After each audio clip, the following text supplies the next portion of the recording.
Dennis Simpson with News of the Week.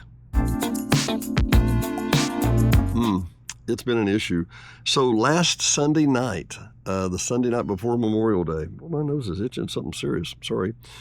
At 11:08 p.m., two boats collided in the lake. If I'm not mistaken, 3 people were killed, others were injured. Tragic is not the word. And this was on Lake Hamilton, and I've repeatedly joked that if Lake Hamilton gets more traffic, they're going to need stoplights.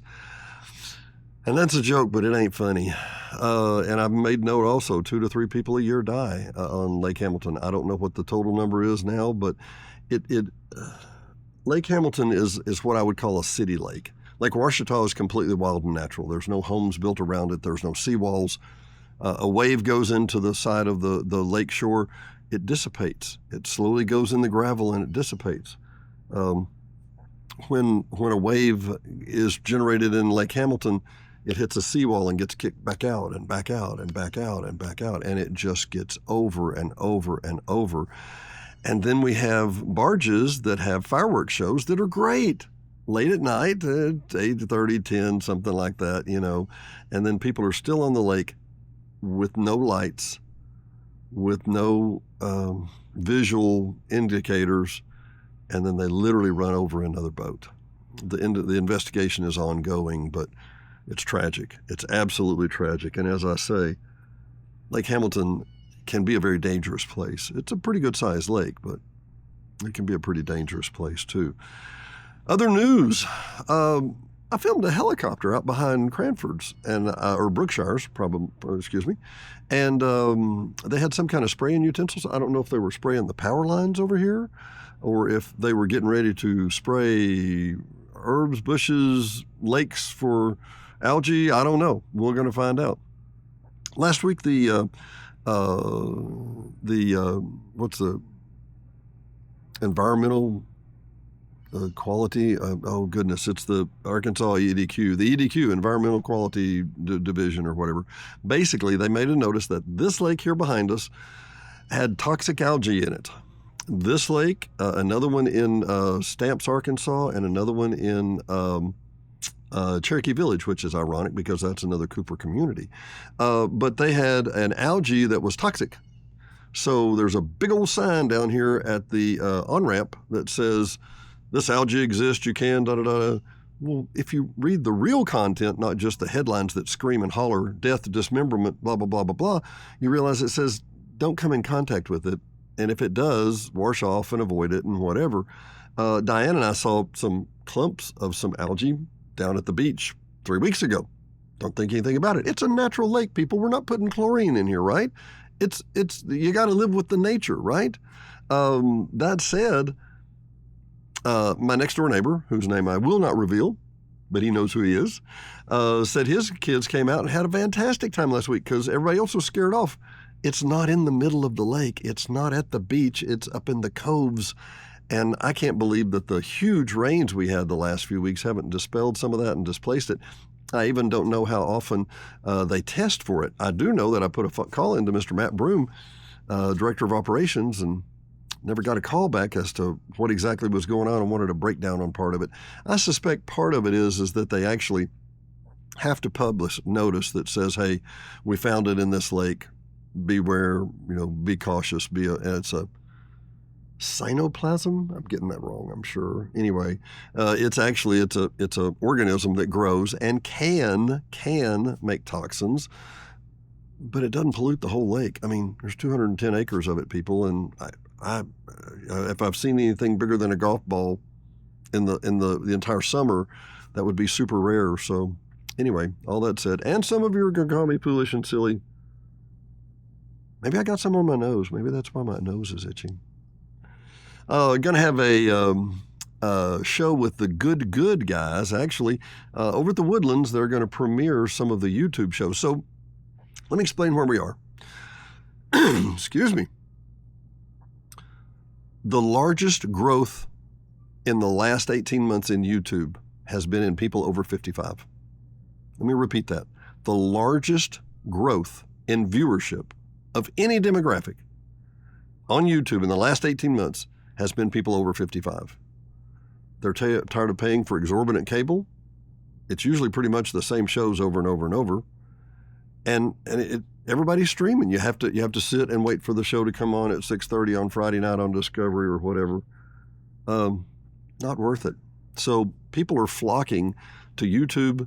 I've had a 75-year-old lady tell me that she thought she got more truth on YouTube. Maybe not. But there's a group of we call them influencers. I would be a micro-influencer because everybody in the community knows me or thinks they do, or anyway. Many do, let's put it that way. I call myself, when people say, here's Dennis Simpson, I go, the resident loudmouth. So anyway, we have some real media talent, the good guys. Good guys have played at several of the golf courses. I saw one at Cortez. I saw one at DeMonte, and they make the courses look so great. And the courses do look great, but they come out, they'll play with John Daly Jr., they'll play with some semi-pros or some occasional pros or even pros, and they'll have challenge games that they do, and it's a scramble or whatever. It's a lot of fun. Well, anyway, all of those shows, they're going to put those together and play those YouTube shows on the big screen at the Woodlands this next week. And you say, well, why are they doing that, Dennis? Because the people that are migrating to YouTube above 55 are not a harmonious group. It's not monolithic. There are people who will never let go of their remote so they can watch Fox News on Friday night till they pass out. And then there's another group who are going, hey, what's this Village Venues over here? Hey, what's this HSV radio and all these other shows? What's that? How do I know the micro thing? How do I know what's going in down beside Dollar General? How can I know that before my friends and neighbors? So podcast and YouTube, podcast on YouTube are actually kind of taking the place of some things, and that's how it is.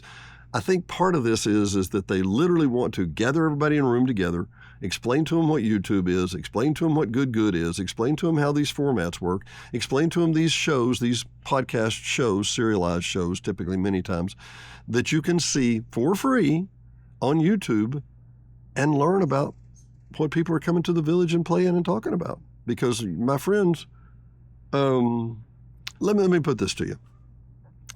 The vast majority of you watching, you're obviously YouTubers. You're on YouTube. You're watching it, right?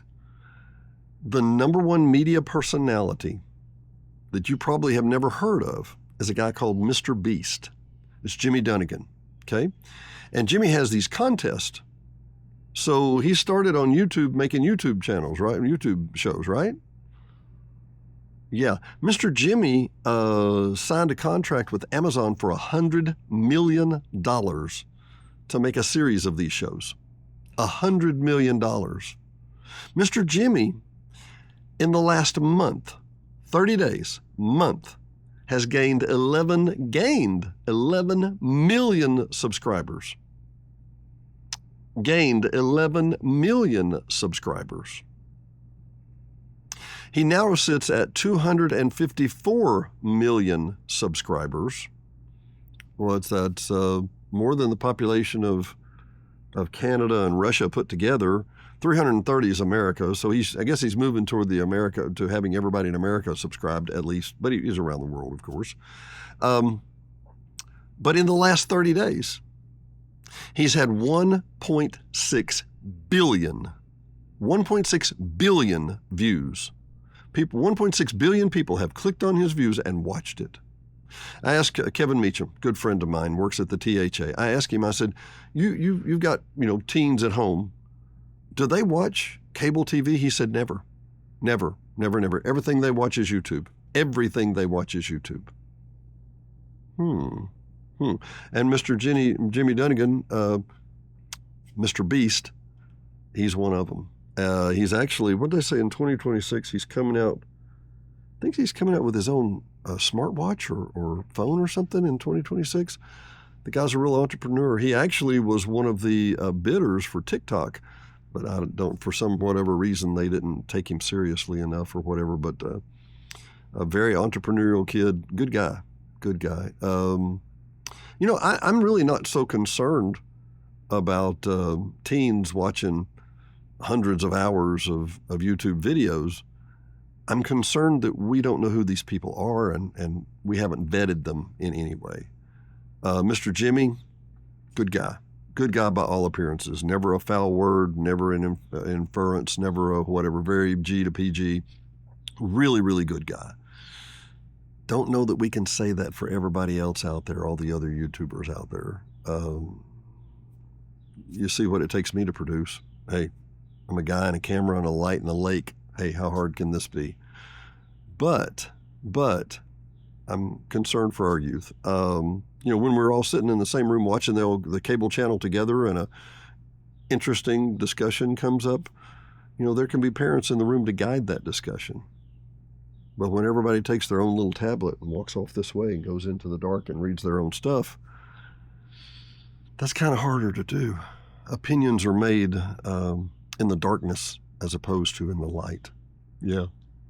Anyway, that's some of the things going on this week. Hot Springs Village Venue. Dennis Simpson, we will. See you next time. 501-617-9747. Whether you're buying, selling, or just considering. Oh, we don't need a realtor yet. Yes, you do. Don't delay. Call Janae. 501-617-9747.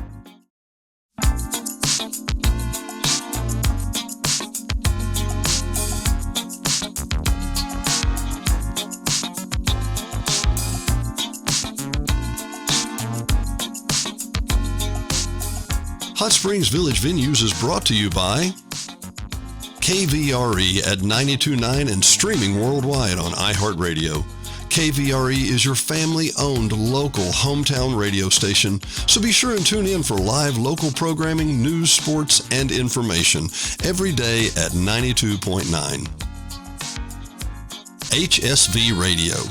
HSV Radio is heard every Saturday morning at 9 a.m. or streaming on any of the major platforms. Hot Springs Village Radio is an eclectic mix of music, motivation, great music history, and Saturday morning fun. Join us every Saturday morning at 9 a.m., 92.9. And brought to you by the Hot Springs Village Voice, Hot Springs Village only newspaper, also serving all of Saline and Garland County.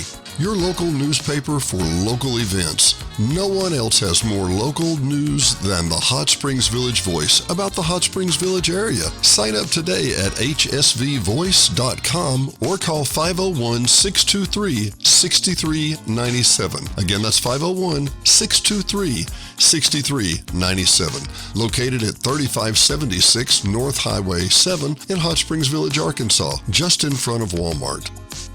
Brought to you by Gotta Go Vacations. www.gottagovacations.com. Troy Woods and Patrick Cunningham at 501-204-4805 can help you with any of your travel needs. Patrick and Troy have been airline stewards for decades, and their experience and their travel can serve you well.